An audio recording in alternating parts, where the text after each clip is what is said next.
saya mengajak orang untuk menyimpan uangnya di bank.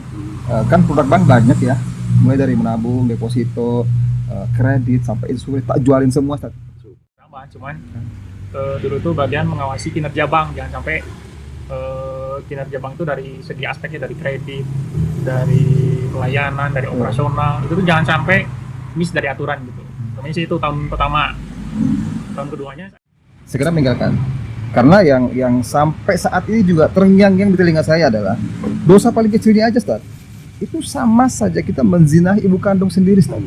Itu ngeri banget, Ustaz. Itu aja, nggak usah bahas dosa yang lain. Ini dosa paling kecil, berarti yang lain lebih besar gimana dosanya? secara harfiah menurut orang itu kan lebih kotor tangannya, tapi saya justru lebih bersih ketika megang kotoran puyuh itu daripada saya megang duit haram. Filosofi. Memegang kotoran puyuh itu lebih bersih daripada memegang duit di bank. Masya Allah.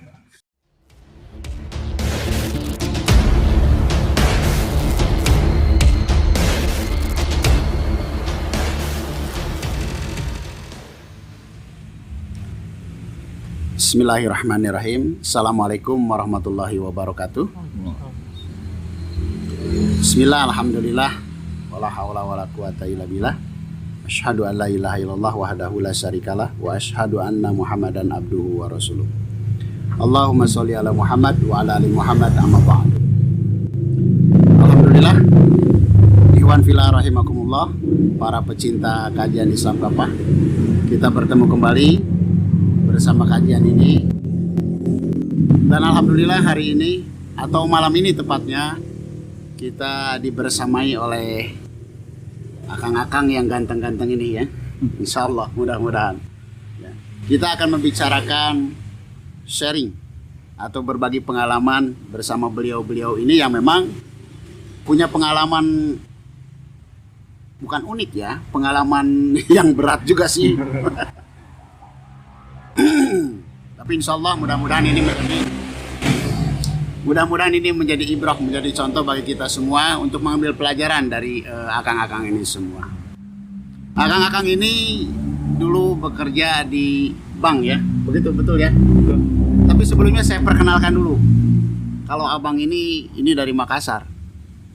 Kalau Makassar akang itu Daeng ya, Daeng Ote. Sudah terkenal di kalangan para ulama, insya Allah, dengan kopinya yang mantap, Kaluku Lemo. Sebelahnya lagi ada Bang Yusar, ini mah orang Sunda, Akang Yusar, insya Allah seperti itu ya. Langsung saja Panginten ya, Siap. Bebas saja ngobrolnya ya. Berkaitan dengan pekerjaan, tentu banyak macam jenis pekerjaan itu ya. Ada yang berdagang, bertani, ada yang di pabrik, bahkan ada yang menjadi pengusaha dan segala macamnya. Nah, abang-abang ini kan dulunya itu bekerja di bank ya. Dan memang pekerjaan ini kalau di pandangan masyarakat umum ada apa sih? Ada nilai gengsi atau prestis ya. Ada nilai tinggi, wah bekerja di bank. Emang abang-abang dulu ini, akang-akang dulu ini bekerja di bank itu emang niat banget ya? Pengen kerja di bank itu gimana sih?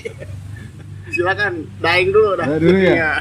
Dibuka ya. Buka dulu tuh biar jelas. Alhamdulillah. Assalamualaikum warahmatullahi wabarakatuh. Pertanyaannya itu, Ustaz. Gimana pertanyaannya? Ya emang niat banget. Oh gitu. Tapi jadi mahal, Ustaz. Enggak apa-apa. Soalnya apa ya? Ketika kita bisa lolos kerja di bank itu, strata sosial di masyarakat itu tinggi saat naik. Apalagi orang tua kita dulu yang nggak paham ya, pengen menginginkan anaknya itu setelah lulus kuliah di bank, mungkin karena melihat di bank tempat uang atau gimana, walau kalau ditanya niat pertama karena lifestyle-nya pasti naik gitu ya, gaya hidupnya bagus, kemudian rapi, berdasi, eye catching lah gitu ya, kata orang baik, eye catching gitu. Eye catching ya. Eye catching, jadi Cewek-cewek juga agak begitu ya. gitu. Subhanallah. Jadi mantap. Dulu ini. Silakan, Mbak. Iya, soalnya ketika kita bekerja di bank, apalagi saya kan di marketing, Ustaz. Jadi dalam perusahaan itu marketing adalah ujung tombak dari produksi dari perusahaan jasa itu, Ustaz. Jadi saya di situ emang suka gitu, Ustaz. Senang bertemu orang, kemudian senang ngobrol, senang bergaul. Ketemu dengan pekerjaan di bank itu, gua banget gitu, Ustaz. Wish. Gua banget Jadi klop ya banget. antara niat dengan Realitanya good, bagus. Dan saya sangat bangga dan alhamdulillah selama di bank itu saya pernah dapat prestasi number 1 wish. Indonesia, alhamdulillah. Tapi itu saya sebutkan event itu. Dulu bangga banget ya. Enggak, Ustaz. Wish. Kalau ditanya bangga banget, pakai bingit, Ustaz. Aduh, nggak pakai bingit segala. Saking bangganya, Ustaz. Bahkan dulu ya, saya sempat setelah bekerja di bank itu, selama training sampai lepas dari training itu nggak pernah pulang. Setahun saya nggak pulang kampung. Begitu saya pulang kampung tuh, orang melihat saya tuh di mata masyarakat itu suatu berbeda gitu tuh. Begitu saya datang, wah, jadi seolah-olah ini ada yang datang nih, ada pejabat lah gitu ya, padahal malu gitu. Jadi nah itu kalau apa sih namanya, nilainya di masyarakat pasti naik. Dan itu dibangga-banggakan setiap orang tua yang anaknya lagi mencari pekerjaan.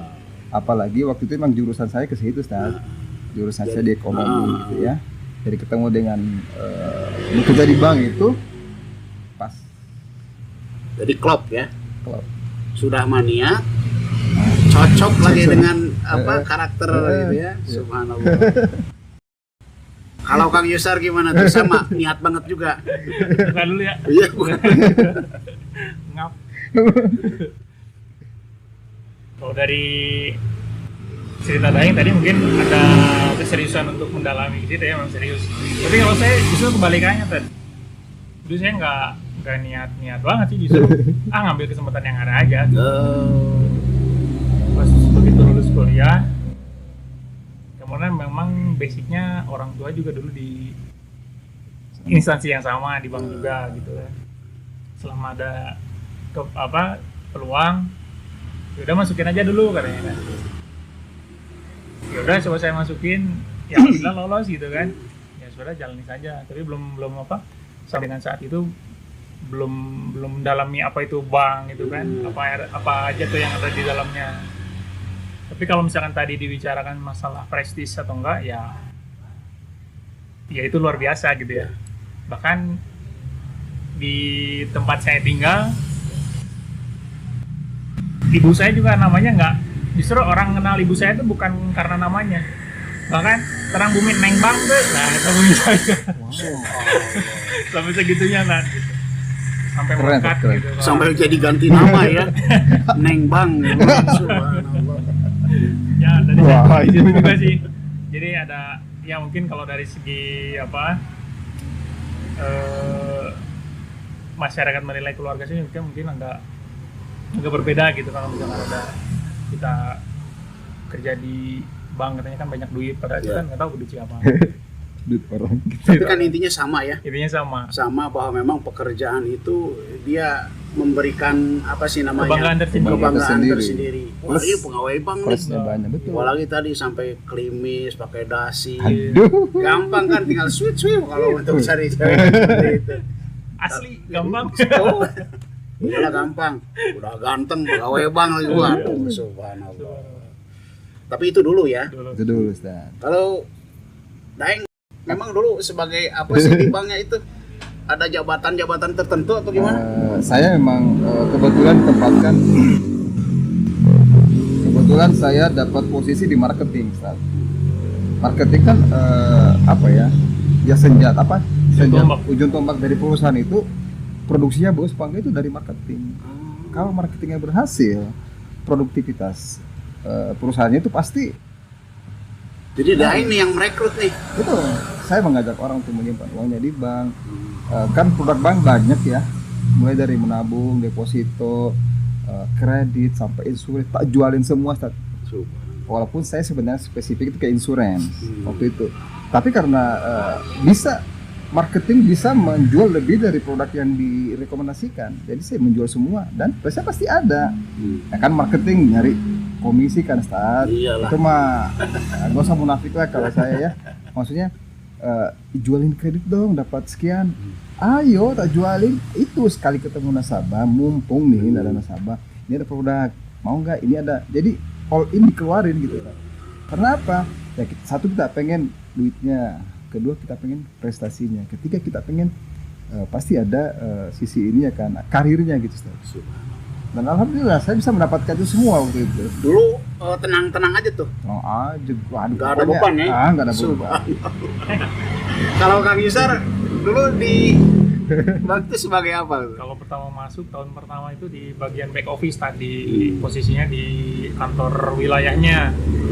Memang nggak langsung berkaitan dengan nasabah, cuman dulu tuh bagian mengawasi kinerja bank, jangan sampai kinerja bank itu dari segi aspeknya, dari kredit, dari pelayanan, dari operasional, itu tuh jangan sampai miss dari aturan gitu. Namanya sih itu tahun pertama. Tahun keduanya saya ada job opening audit, saya coba masuk, ya masuk alhamdulillah kan. Justru lebih cakupannya lebih strike lagi lah, lebih apa ya, yang memastikan supaya si kinerja bank itu benar-benar sesuai dengan aturan gitu. Berarti kan Akang ini punya jabatan ya lumayan ya di bank-bank itu. Kalau boleh tahu nih, berapa per bulannya tuh? Aduh. Bukan. Ini bongkar nih Tat. Gak apa-apa, Bengkel kan? dibongkar gitu. Berapa tuh per bulannya? Kalau berbicara masalah salary Tat, itu yang menarik di bank. Kenapa? Di bank itu nggak tahu sama nggak ya, tapi kayaknya sama deh. Kan ada namanya basic ya, gaji dasar kita itu ya sebagai apa namanya, misalkan itu kan diukur dari kita masuk dan sudah lama bekerja, ada standarisasinya gitu ya, misalkan baru masuk sarjana atau bukan sarjana atau di atas dari S1 gitu ya, beda lagi salary-nya kan, diukur dari situ. Itu satu basic salary. Tapi sebenarnya itu bagi kita di marketing itu hanya menjadi uang pulsa kecil. Karena yang Kecil itu tanya. kecil. Besarnya segimana tuh? Wah, besarnya saat karena kan diukur dari setiap nasabah yang menyimpan dananya di bank, gitu ya. Kita presentasinya kan ada dapat sekian persen dari dana yang tersimpan pada saat itu. Ada yang satu nasabah itu bisa kita mendapatkan 3 tahun komisi tahun pertama masuk, tahun kedua, jadi dinikmati. Jadi semakin banyak, kenapa kita sampai termotivasi untuk dapatkan nasabah sebanyak mungkin? Jadi sebulan itu bisa segini gitu. Bisa. Saking banyaknya nih. Kalau Kang Yusar juga sama begitu. Enggak juga sih. Kalau misalkan saya mah standarisasi Back gaji, office. back office. Dulu mah kan masuknya outsourcing ya. Outsourcing jadi jadi gaji dari perusahaan tuh masuk ke vendor dulu. Kalau tahun pertama mah itu gajinya kecil sih. Pas masuk audit, cuma lumayan. Intinya kan lebih dari Lebih. orang-orang ya. Lebih dari orang Di perkiraan atas orang lain. rata-rata gitu Di atas ya. rata-rata. Itu kan dulu nih Dulu. ya.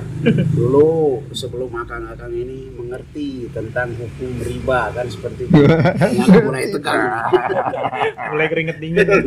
Gemetaran nih Zat, aduh gimana? Apa-apa, mudah-mudahan ini jadi improve buat teman-teman Amin ya. ya Allah. Dulu kan sebelum mengetahui dosa riba itu seperti apa, ya. Tentu akang-akang ini kan tidak ujuk-ujuk, kalau kata Ustaz ini ujuk-ujuk wah tobat, tapi kan ada proses gitu. Betul ya? Betul. Terus Kang lagi Daeng, kalau Daeng itu bagaimana prosesnya? Langsung katakanlah hijrah, seperti meninggalkan pekerjaannya seperti itu. Kalau waduh panjang Zat, panjang. Disingkat aja. Singkat aja. Ngobrol santai singkat. Tadi ini saya semangat banget bicara tentang nilai ketika kita menjadi seorang banker gitu ya. Tapi ketika ditanya ranah ini, waduh, saya sedikit menciut Ustaz. Kenapa saya menciut? Takut masih ada dosa saya yang lalu. Ternyata sampai sekarang masih berjalan. Walaupun saya berusaha untuk menzirokan di diri saya bahwa tidak ada lagi dosa itu, tapi kan itu mah kita nggak tahu ya rahasianya Allah gitu ya. Proses hijrahnya saya itu sebenarnya waktu itu saya masih aktif saya kan di Makassar Ustaz. Ya. Jadi saya itu aktif di salah satu bank riba Indonesia. Ada ya Pak? Riba, Ngeri riba. Indonesia. Itu apa sih namanya, di Makassar, Ustaz. Itu saya selama bekerja itu kurang lebih 7 tahun. Sebelum di Makassar saya juga pernah di Batam. Saya kan merantau ke sana kemari saja. Waktu di Batam itu saya pernah di bank asing sih, Ustaz. Sama di marketing juga. Karena di situ lahan basahnya ceritanya, karena banyak uangnya. Jadi setelah hijrah dari Batam, di sana ada sekitar 5 tahun saya bekerja di bank juga. Pindah ke Makassar itu dalam kondisi waktu itu saya pulang karena orang tua sakit, dan ternyata saya nggak bisa pulang karena orang tua saya ternyata itu makin parah sakitnya. Proses hijrahnya itu setelah menjalani saya bekerja di perbankan itu. Apa ada temen yang ngasih tahu gitu? Apakah memang ada di sekitar Daeng itu orang-orang yang memang paham terhadap agama lalu memberitahu atau mengingatkan seperti gimana? Kalau itu, Ustaz, saya jujur ya, saya bekerja di bank itu, tapi saya juga berdakwah, Ustaz. Aneh kan, Ustaz? Kerja di bank, Tapi berdakwah dakwah, juga. ngajak orang riba gitu. Bukan. Jadi, maksudnya gini, di luar aktivitas pekerjaan saya itu aktif di salah satu kajian jamaah gitu ya. Saya di jamaah tabligh, Ustaz, di Makassar. Apa yang sebutin? Saya di jamaah tabligh. Saya tertarik untuk aktif di situ karena rata-rata teman saya, lingkungan saya, keluarga saya orang itu, Ustaz. Saya diajakin, dan siapa sih nggak mau dekat sama agama gitu ya, memperbaiki keburukan-keburukan yang ada. Tapi walaupun saya masih aktif bekerja, saya juga mengaji, tapi nggak tahu tuh ini dosa nggak sih, saya kerja nggak, itu nggak ada pikiran saya seperti itu, nggak ada. Pokoknya kerja ngaji gitu. Sampai pada akhirnya Gini, Ustaz. Setelah saya menikah, ya, saya menikah 2010. Setelah saya menikah di Bandung, di sini, saya hijrah saya bawa istri saya sana ke Makassar. Setelah waktu itu, karena selama istri saya di Makassar, alhamdulillah hamil anak pertama, itu pas melahirkan itu dia ke Bandung lagi gitu, Ustaz. Setelah melahirkan di sini, usia anak saya 4 bulan itu saya boyong lagi ke Makassar untuk, ya karena saya masih bekerja. Yaudah, daripada saya bolak-balik, ini saya bawa istri ke sana. Nah, di sana mungkin parah, Ustaz. Karena kata orang tua setelah menikah mungkin ada perubahan, lebih pendewasaan atau gimana. Ya, makin parah, Ustaz. Maksudnya makin parah. Gini. Saya tuh bekerja, Ustaz, mulai dari jam 6:30 pagi saya udah di kantor gitu ya. Idealnya kan bekerja itu maksimal kita jam 4:30 udah di rumah, udah pulang ceritanya. Tapi saya enggak, karena saya marketing, Ustaz. Saya pulang ke rumah betul, mandi dulu, tapi keluar lagi, Ustaz. Sampai jam 1 pagi, jam 2 pagi tuh masih di luar keluyuran. Cari nasabah itu teh. Cari nasabah. Kenapa seperti itu, Ustaz? Kan yang kita kejar di luar adalah nasabah-nasabah yang produktif, nasabah-nasabah yang punya uang besar. Kalau nasabah prioritas itu tidak akan datang ke bank menabung, nggak bakal. Yang datang itu adalah karyawannya. Kita butuh orangnya, kita datang ke rumahnya, itu kita entertain. Apa kita ketemu di rumahnya, atau kita ajak dia ke restoran, atau kita ajak dia karaoke. Saya kerja gitu, Ustaz. Karaokean, ngepap, itu jujur aja, Ustaz. Poin entry-nya. Waduh, poin entry-nya. Ketika abang Daeng merasa, wah, saya ini harus berhenti gitu. Dari bank ini. Waktu itu saya mulai merasa jenuh, Ustaz. Jadi di Makassar itu saya ada penyakit, Ustaz. Saya pernah sakit. Ada sakit saya tuh di sini, kalau medis mungkin masuk dalam kategori syarat terjepit. Itu aneh, Ustaz. Itu setiap hari saya harus di fisioterapi. Setiap hari. Tidur pun saya nangis karena susah, napas juga susah. Napas sakit, jadi maaf. Ya udah, dalam kondisi itu karena nggak ada orang tua, saya memutuskan untuk hijrah ke Bandung. Pindah, saya minta mutasi dari kantor. Saya minta mutasi ke Bandung aja. Padahal waktu itu saya lagi dipromosikan untuk menempati salah satu posisi manajer gitu, Ustaz. Karena dapat prestasi. Ya udah, singkatnya saya hijrah ke Bandung. Setelah di Bandung, saya makin jenuh, Ustaz. Makin jenuh dengan pekerjaan saya. Jadi saya ke kantor itu setiap hari tuh kayak lihat kuburan Ustaz. Kayak apa? Kayak lihat kuburan tuh, lihat kantor tuh asing banget, nggak enak didatengin. Masuk tapi aduh orangnya nggak enak. Kok gini gitu ya? Kayak kuburan gitu. Iya pokoknya Setan nggak semua di enak. dalamnya kayaknya. Setan semua. Mungkin. Bukan mungkin emang iya. Emang iya ya. Begitu ya. Berarti termasuk kita Saya dong. sama. Dulu kan dulu. Gua setan dong, mantan setan nih. Nah, jadi singkatnya gini. Setelah saya bersosialisasi kembali di tempat saya yang baru ini, sama di kantor wilayah juga waktu itu, ya kan butuh sosialisasi dong sama staf yang lain, apalagi nasabah tidak gampang menaruh trust ke kita yang baru mereka kenal. Ya udah, aduh saya ogah-ogahan nih kerja, tapi makin hari makin jenuh gitu ya. Sampai suatu saat di rumah kebetulan tuh mertua saya tuh orang aktif di kajian, gitu kan, aktif Ustaz. Jadi saya ada keanehan juga sih di rumah itu. Di rumah itu sering digunakan untuk aktivitas dakwah ngaji gitu ya. Mungkin jamaahnya bisa sampai 50 orang waktu itu. Karena saya bisa masak, Ustaz. Suka masak. Kadang-kadang kajian itu saya yang masak buat yang haji, saya senang masak. Tapi begitu teriak Allahu Akbar, apaan sih gitu? Aneh. Lagi masak apa? Allahu Akbar. Baik itu. Mendengar kalimat itu apaan sih gitu ya? Jadi itu amat ya, orang ngaji aja gitu. Sampai segitunya saya Ustaz. Orang takbir Allahu Akbar, apaan sih, santai aja kali gitu Ustaz. Tapi makin kesini juga kok penasaran saya Ustaz. Setiap ada kajian saya mendengar, saya nguping ceritanya gitu ya. Berarti poin intinya di situ ya. Gitu. Jadi mulai ketika memang kajian di rumah mertua, banyak kumpul-kumpul, kebetulan ada yang jago masakin juga. Ternyata memang ada suasana baru gitu ya. Sehingga poin inti tadi bahwa Daeng itu saya harus berhenti nih dari bank itu. Ya karena di dalam lingkungan itu Tat. Di dalam lingkungan orang yang di jalur dakwah saya masuk ke ranah itu dan saya diajaki, saya nolak, tapi dengan sendirinya itu seperti ada bisikan, udah kamu ikut ke sini. Alhamdulillah. Nah, akhirnya mungkin itu Allah mengirim saya pindah melalui pekerjaan itu, pindah ke sini untuk itu tadi ditemukan dengan keluarga di sini yang agamanya sangat bagus menurut saya Ustaz ya. Alhamdulillah. Alhamdulillah dipertemukan dengan mertua saya yang bagus agamanya, mungkin menjadi jembatan bagi saya untuk ikut gitu Ustaz. Dan alhamdulillah ketemu dengan lingkungan itu di Bandung, dan saya melepaskan pekerjaan saya itu karena saya aktif juga.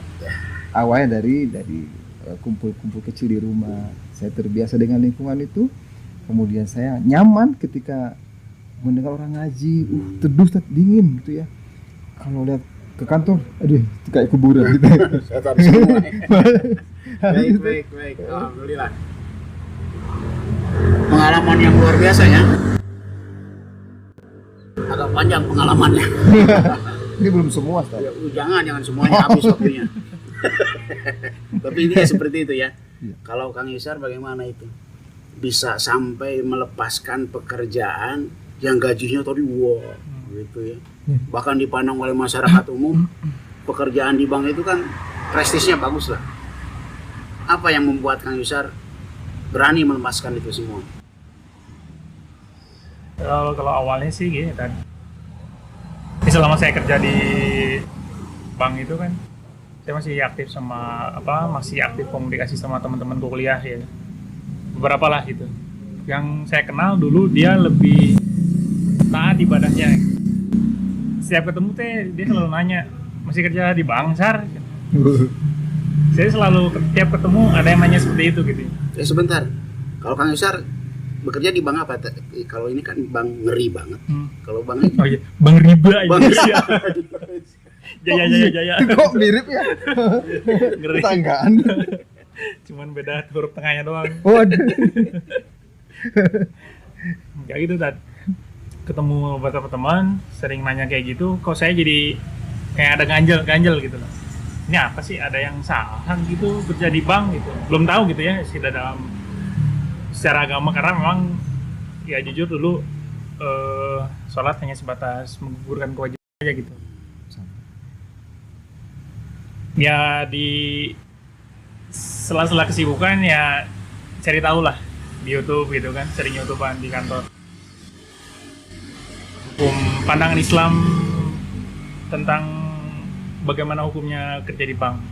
Ternyata ngeri pas tahu gitu kan. Ngeri Yang banget tuh. yang saya bayangkan itu karena pas posisi saya sudah tahu ya tentang materi hukum kerja di bank itu. Kebetulan ayah saya udah wafat gitu. Nah, saya bukan keingetan sama dosa saya sendiri, justru saya keingetan sama almarhum ayah saya gitu. Nah, berarti selama ini yang dilakukan oleh ayah saya salah secara agama mungkin. Pada waktu itu saya berpikiran kayak gitu. Ditambah lagi, saya juga baca beberapa hadis katanya kan. Kalau misalkan masih ada sesuatu yang haram dalam diri kita, ketika kita berdoa untuk orang tua kita, apakah kita yakin itu dikabulkan atau tidak? Di sisi lain memang saya agak agak pembangkang mungkin ya sama orang tua. Tapi di sisi lain ketika ayah udah wafat, ada ngerasa kehilangan juga dan ada rasa menyesal juga di situ. Mau meminta maaf sudah nggak ada gitu kan, cara apa lagi nih saya yang harus lakukan gitu kan selain mendoakan. Ya saya juga concernnya ke situ sih, bukan titik beratnya bukan ke dosa saya, justru saya pengen memposisikan saya supaya ini doa saya itu di istilahnya kalau saya ngedoain orang tua saya itu kira-kira diterima apa enggak gitu. Ya di sisi lain saya juga bakal berpikir jauh ke depannya. Yang saya lebih khawatirkan juga ibu saya sih. Pasti ibu saya juga berpikiran bahwa ternyata apa yang dikerjakan suaminya selama ini salah secara agama. Setelah memang Kang Yusar kan buka-buka di YouTube Ya. berkaitan dengan hukum riba, Ya. luar biasanya kan dosanya itu ngeri banget kan gitu. Ngeri banget. Oke. Subhanallah. Jadi poin entry dari Kang Yusar itu karena memang buka-buka tentang hukum riba itu ya. Iya. Lalu berniat untuk meninggalkan pekerjaan itu. Tapi alhamdulillah juga sih waktu itu sempat ya minta juga gitu sama Allah gitu ya. Gimana tolonglah silakan ya istilah langsung bahasanya ya Allah tolong kasih jalan satu cara aja supaya saya ada alasan buat keluar. Ya. Ternyata saya dikasih sakit. Ya alhamdulillah di situ mungkin agak ada teguran dia. Dan itu juga bisa dijadikan alasan ke ibu saya supaya saya keluar bisa. Subhanallah. Alhamdulillah. Agak sedih-sedih nih Sedih. ya suasananya. Nanti dari editor agak apa sih musiknya ya sedih. Horor. Jangan musik horor dong. Tapi ketika memang berhenti nih dari pekerjaan, tentu kan orang-orang yang sebelumnya itu memandang, wih, Naeng pegawai bank, Kang Yusar pegawai bank, dihormati, dihargai, karena banyak duit kan seperti itu, prestisnya tinggi. Terus berhenti dari pekerjaan itu, bagaimana perasaannya? Terus lingkungan sekitar memandangnya gimana tuh? Siapa dulu nih? Siapa aja lah. Oh. Kalau perasaan sih, berbicara masalah perasaan, karena ketika saya waktu itu resign, itu saya sudah berikrar ke Allah bahwa saya mau meninggalkan pekerjaan saya, dan ternyata pekerjaan ini adalah mendatangkan dosa yang besar. Masya Allah. Dan saya baru tahu waktu itu ternyata dosa ya, apa sih riba itu seperti itu. Saya baru sadar ketika ketemu lingkungan apa sih kajian itu, Ustaz. Walaupun selama saya bekerja itu banyak kadang ada yang menyampaikan ke saya kritik gitu ya. Itu dosa loh kerja di bank ini. Wah sih itu kan nggak masuk ilmunya ke saya. Dan waktu itu memang saya tidak ada niat untuk berhenti, masih enjoy Ustaz. Nah, tanggapan orang ketika saya resign dari pekerjaan saya itu, ya ada yang mencemooh lah, gitu. Ada yang menyampaikan, oh nggak usah berhenti kali, itu kan ikhtiar kamu menafkahi keluarga gitu ya. Ya karena mungkin nggak tahu ilmunya juga, jadi saya menyampaikan bahwa lebih baik saya tidak punya pekerjaan yang punya gengsi seperti ini daripada saya harus menafkahi istri saya dan anak saya dengan harta yang haram. Dan alhamdulillah Tan, ketika saya sudah berhenti itu, yang saya sampaikan tadi di awal bahwa saya ada penyakit itu hilang dengan sendirinya, Ustaz. Subhanallah. Iya, hilang dengan sendirinya. Alhamdulillah. Yang seharusnya saya harus rutin ke fisioterapi untuk menyembuhkan itu di Sinar setiap 3 hari sekali. Tapi setelah saya bertaubat, keluar dari pekerjaan saya itu, saya bertaubat, saya ikhlas, ya Allah, bisa petunjuk gitu ya, dengan berhentinya saya bekerja pekerjaan sekarang ini, semoga menjadi jalan kesembuhan. Alhamdulillah kan, berangkat dari situ makin kesini makin enak hidup saya gitu, makin tenang gitu ya, walaupun bahasa umumnya ketika orang hijrah itu jatuh sejatuh-jatuhnya ya, karena dari zona nyaman tadi kita bekerja di bank dengan segala fasilitas kita bisa nikmati, begitu hijrah hilang semua, bank jadi nol jatuhnya. Ya itu ramah ya. Betul. Kalau Kang Yusuf juga sama kali seperti itu. Ketika berhenti dari pekerjaan di bank itu, pandangan masyarakat, pandangan keluarga, apa memandang mencemooh atau seperti apa? Sama sih, intinya sih sama. Cuman ya itu mah tergantung kita menyikapinya saja. Yeah. Ketika kan istilahnya ini mah masalah prinsip hidup ya. Apalagi kalau misalkan berkaitan sama agama. Itu jadi landasan akidah kita. Kalau misalkan orang mencemooh ya itu mah kan urusan akhirat masing-masing. Iya. Gitu kan?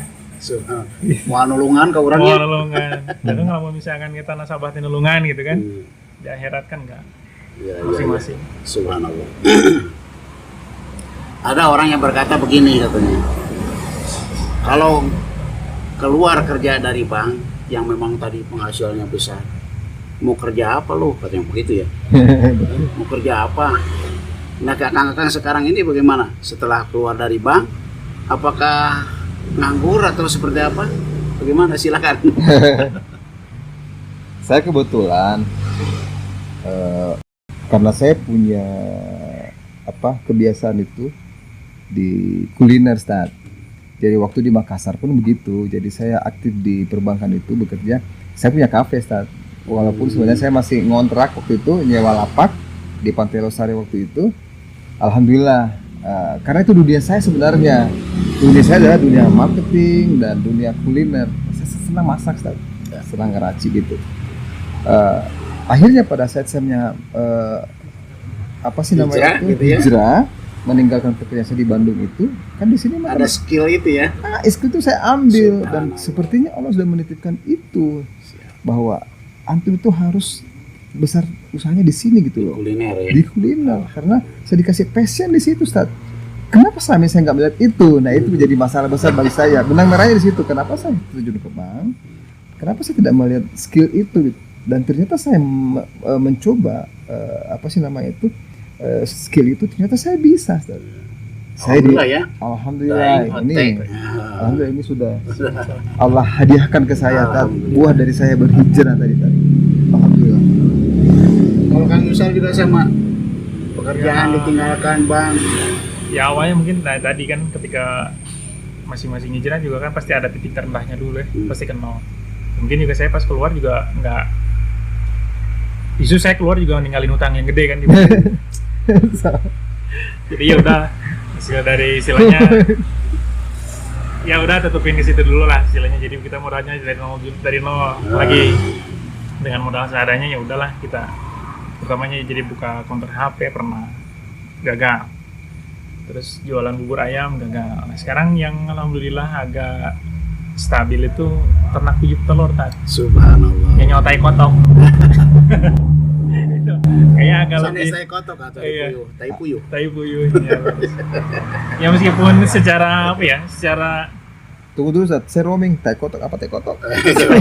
nanti. Oper. Secara harfiah menurut orang itu kan lebih kotor tangannya, tapi saya justru lebih bersih ketika megang kotoran puyuh itu daripada saya megang duit haram. Filosofi mantap. Memegang kotoran puyuh itu lebih bersih daripada memegang duit di bank. Masya Allah. Dalam banget, nanti ditulis tuh ya. Jadi tagline. Alhamdulillah, mudah-mudahan akang-akang ini istiqomah ya. Amin. Mudah-mudahan kita berdoa kepada Allah Subhanahu Taala hijrahnya itu istiqomah, terus belajar, Amin. terus berjuang, dan jangan lupa perjuangkan Islam ya, seperti Insyaallah. itu. Ya, begitu akang-akang semua ya. Alhamdulillah. Terakhir nih, pesan-pesan buat orang-orang atau masyarakat yang masih terus ya. Kan sekarang luar biasa ya. Riba itu menjadi sesuatu yang hal yang biasa lah gitu. Padahal dosanya ngeri banget kan tadi ya.